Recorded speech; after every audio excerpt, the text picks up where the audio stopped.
sarcomeres. Okay, we've seen those.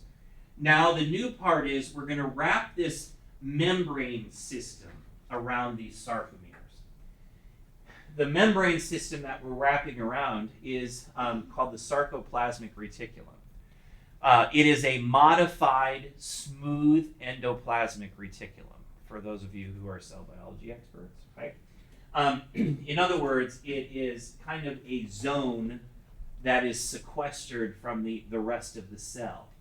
The environment inside the SR is separate from the intracellular environment. Okay, so it's kind of like a separate room or a separate space.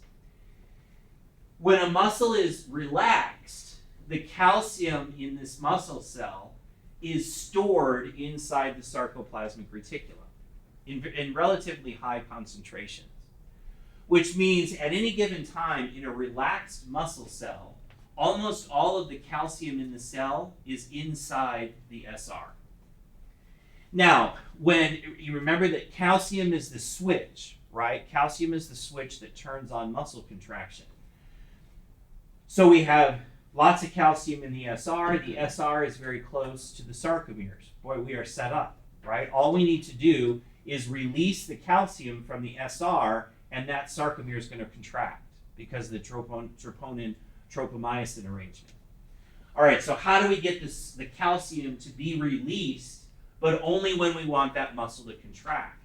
Well, we tie it to the action potential, right? The neuromuscular junction depolarizes the muscle cell membrane. The muscle cell membrane, when it reaches threshold, will have an action potential. That action potential is going to spread down the cell membrane, see sarcolemma, down the cell membrane, and then it's going to go into the cell through these structures called transverse tubules or T-tubules. T-tubules are like pipes that come from the membrane deep into the cell. The action potential is propagated down the transverse tubule, and as it does so, it passes by the sarcoplasmic reticulum.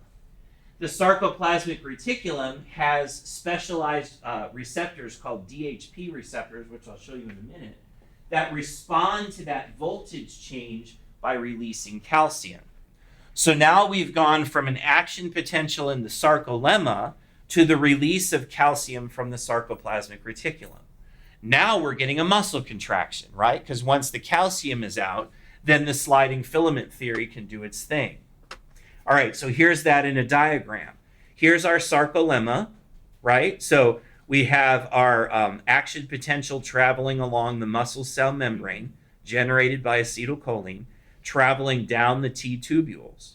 All right, well, as this membrane potential change encounters the DHP receptor, the DHP receptor is kind of unique because it has a component built into the T-tubules, and then it has another component that's like a cork on a string, okay? When the DHP receptor encounters an action potential in the T-tubule, it pulls the cork.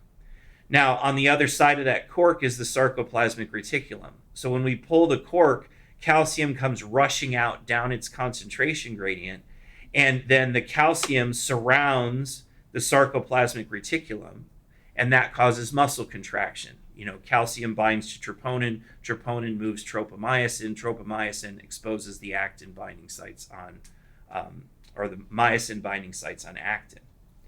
So we got calcium out and contraction to happen, okay?